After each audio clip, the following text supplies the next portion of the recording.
Hello everyone, in today's lesson we're gonna learn how to brighten video in Adobe Premiere Pro. I already have prepared my clip in timeline, and as you can see it's a little bit dark.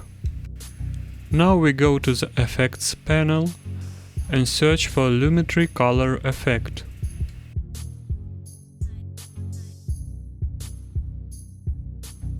Drag this effect to our clip. Now we go to the effect controls. In the lumetri color section, we select basic correction. And now we need to add some exposure. Set the value to 1, and now we already have pleasing image.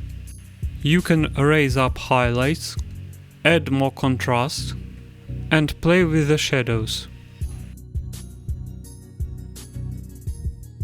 You can set exposure to 2, 4 or 6 and make the image even brighter. But don't go too far. Rely on your taste. Now we can see before and after. Our picture has become much more nicer. Thank you for your attention, subscribe to the channel and have a nice day.